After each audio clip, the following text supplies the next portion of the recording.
নমস্কার বন্ধুরা, আমি মিঠু চলে এলাম আবার একটা আজকে নতুন রেসিপি নিয়ে।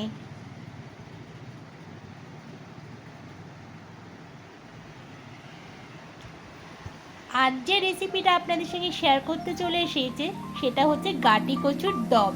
আর গাটি কচু যারা যারা খুব পছন্দ করেন তাদের জন্য কিন্তু এটা উপযুক্ত একটা রেসিপি। অবশ্যই তারা কিন্তু দেখবেন, ভীষণ সুন্দর খেতে হয় আর ভীষণ টেস্টি হবে। চলুন তাহলে তার জন্য আমি কী কী নিয়েছি সেগুলো আপনাদের সঙ্গে একবার শেয়ার করে নিই। আর আমি কিন্তু গাটি কচু খেতে ভীষণ পছন্দ করি। এই দেখুন, এখানে কিন্তু আমি 250 গ্রামের গাটি কচু নিয়ে নিয়েছি, ভালো করে ধুয়ে কিন্তু এখানে রেখেছি। আর 200 গ্রাম মতন আলু, মানে দুটো আলু নিয়েছি। আর একটা বড় সাইজের পেঁয়াজ নিয়ে নিয়েছি। আর একটা বড় সাইজের কিন্তু টমেটো নিয়ে নিয়েছি।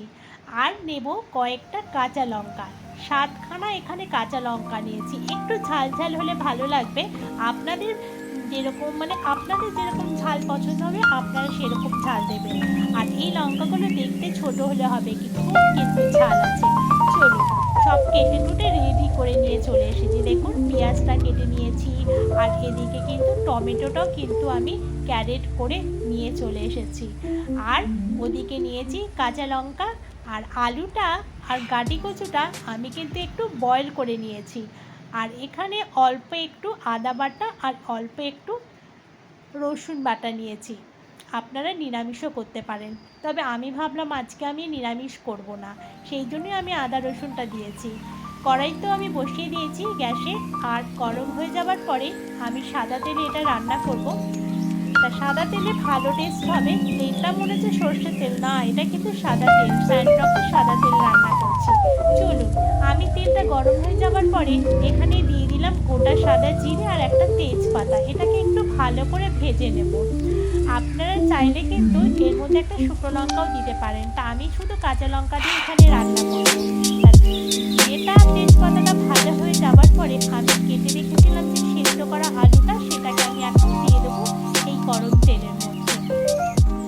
তারপর আমি আলুটাকে অল্প ভাজা করব, খুব বেশি কড়া করে ভাজবো না। তবে কিন্তু এই বেশি ভাজলে কি হবে বলুন তো, আলুটা কেমন শিটে শিটে টাইপের হয়ে যাবে, সেই জন্য অল্প ভাজা করব। তারপরে আমি দিয়ে দিলাম গাটি কচুটা। এবার আলু আর গাটি কচুটা দিয়ে এবার ভালো করে কিন্তু নাড়িয়ে নিতে হবে। অল্প ভাজা করে নিয়ে তারপরে এর মধ্যে আমি দেবো হচ্ছে একটু নুন আর একটু হলুদ। হলুদ আর নুনটা দিয়ে ভাজলে বেশ ভালোই হয় আর মনে হয় যে ভাজা হয়েছে। চলুন তাহলে আমি কিন্তু এবার হলুদ আর নুনটাকে নিয়ে আসি।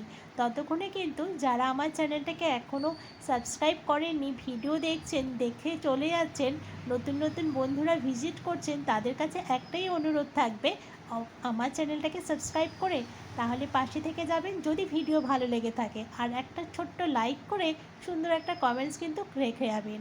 আর আপনাদের কমেন্টস কিন্তু আমাকে কিন্তু আরও একটা ভিডিও করতে ভীষণ ভীষণ সাহায্য করে। যাই হোক, নুন আর হলুদটা দিয়েই দিলাম। দেখুন, এবার নুন হলুদটা দিয়ে কিন্তু আমি সুন্দর করে কিন্তু ভেজে নেব। চলুন, আমার প্রায় ভাজা হয়েই গেল। এরপরে কি দেব, এরপরে দেব হচ্ছে আমি পেঁয়াজ। ওই যে কেটে রেখেছিলাম পেঁয়াজ, সেগুলো কিন্তু আমি দিয়ে দেবো। অনেকে কিন্তু আগে পেঁয়াজটা ভেজে নিতে পারেন, আমি কিন্তু আলু ভাজার মধ্যে কিন্তু পেঁয়াজটা দিলাম, দুটো একই হবে। চলুন, এবার পেঁয়াজটা দিয়ে ভালো করে কিন্তু ভাজতে হবে। পেঁয়াজটা কিন্তু ভাজা না হলে একদমই ভালো লাগবে না।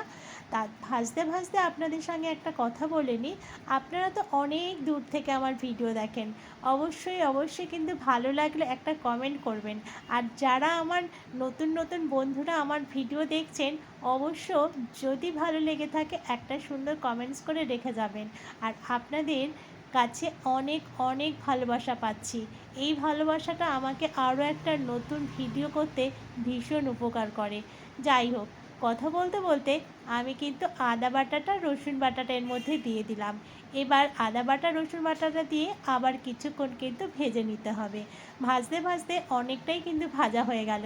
আমার তেজপাতাটা ওদিকে কিন্তু কড়াইয়ের মধ্যে আটকে গেছে। চলুন আমি অফলাইনে আমি ওটাকে নামিয়ে নিয়ে আসবো।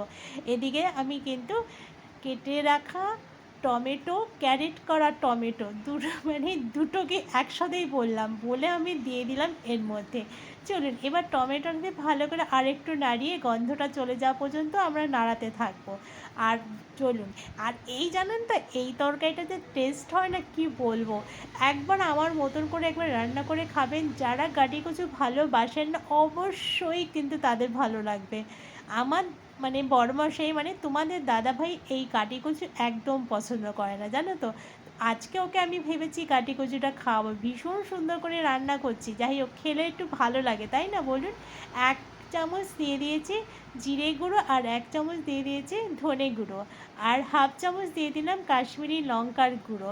এবার কিন্তু আমি একটু সামান্য জল দেবো যাতে পুড়ে না যায়। চলুন একটুখানি জল নিয়ে আসি, না হলে পুড়ে যাবে মশলাটা। আর অনেকেই না গাটি কচুটা খেতে পছন্দ করে না, কেন বলুন তো, ওই যে একটু লোদ লোদ টাইপের থাকে না, সেই জন্য এরা একটু পছন্দ করে না।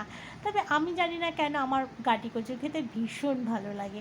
একটু জল দিয়ে ভালো করে কিন্তু আবার কিন্তু কষাতে হবে। চলুন কষাতে কষাতে আপনাদের অনেক ভিডিও আমি দেখতে পাচ্ছি, কত সুন্দর সুন্দর আপনারা রান্না করছেন। আপনাদের রান্না দেখে আমার যে কী ভালো লাগে। আমি যে 7খানা কাঁচা লঙ্কা রেখেছিলাম সেগুলো দিয়ে দিলাম, আর একটুখানি গুড় দিয়ে দিলাম। নুন আর গুড় মানে একটু মিষ্টির যে ব্যালেন্সটা হওয়ার জন্য, তা আমি তো চিনি অ্যাভয়েড করে চলি, সেই জন্য এখানে গুড় ব্যবহার করেছি। তারপরে একটু জল দেবো, চলুন পরিমাণ মতো জল দিতে হবে। তবে আমার আলু আর গাটি কচুটা যেহেতু সেদ্ধ আছে, সেই জন্য কিন্তু খুব বেশি আমি জল দেবো না, দম বানাবো তো সেই জন্য খুব বেশি জল দেবো না, যতটা আমার লাগবে। আপনারা যতটা ঝোল খেতে চান ততটা আপনারা রাখবেন ঝোল।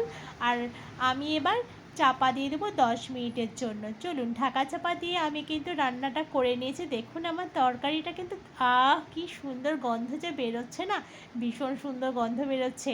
চলুন এবার দেখুন আমাকে এবার সার্ভ করতে হবে, চলুন সার্ভ করে নিই। আর আপনারা অবশ্যই কিন্তু একবার বাড়িতে করবেন, আর কেমন হয়েছে আমাকে অবশ্যই জানাবেন। কিন্তু আমার রেডি হয়ে গেছে, আমি কিন্তু একটা কাচের বোলের মধ্যে আমি এবার কিন্তু আমি কচুর দমটাকে সার্ভ করব। দেখুন কত সুন্দর খেতে হয়েছে। আর আমি কিন্তু এই দুপুরবেলা আজকে এই দমটা দিয়েই কিন্তু আমি আজকে লাঞ্চ করব। চলুন তাহলে আজকে লাঞ্চটা করে নিই। আগে লাঞ্চ করার পরেই কিন্তু আপনাদের সঙ্গে আমি ভিডিওটা শেয়ার করছি। ভীষণ ভালো খেতে হয়েছে, আপনারা আমার মতো করে একবার ট্রাই করুন, সত্যি খুব ভালো লাগবে। তাহলে আজকে আসি, আজকের মতো এখানেই ভিডিওটাকে শেষ করতে হবে। আবার ফিরছি আর একটা কোনো রেসিপি কিংবা ব্লগের সাথে। ততক্ষণ কিন্তু আপনারা সবাই সবাই সবাই খুব খুব খুব ভালো থাকবেন। ফিরছি পরে আবার একটা নতুন কোনো ব্লগের সঙ্গে কিংবা কোনো রেসিপির সাথে। ততক্ষণ আপনারা সবাই খুব ভালো থাকবেন। আশা করি এই ভিডিওটা আপনাদের খুব ভালো লেগেছে। আপনাদের কমেন্টস কিন্তু আমরা অবশ্যই চাই, আর একটা করে সুন্দর লাইক কিন্তু দেবেন। সুন্দর লাইক মানে লাইকটা দেবেন, আর সুন্দর একটা কমেন্টস করে যাবেন, ঠিক আছে। আর যারা এখনও চ্যানেলটাকে সাবস্ক্রাইব করেননি তাদের কাছে একটাই অনুরোধ, আমি আগেও একবার বলেছি আবারও আবার লাস্টে বলে দিচ্ছি, অবশ্যই চ্যানেলটাকে সাবস্ক্রাইব করে আমার পাশে থেকে যাবেন। চলুন কেমন হয়েছে বলুন তো, আমার এটা সার্ভ করার জিনিসটা গোলাপ দিয়ে সাজিয়ে দিয়েছি, বেশ ভালো লাগছে। Tata, take care.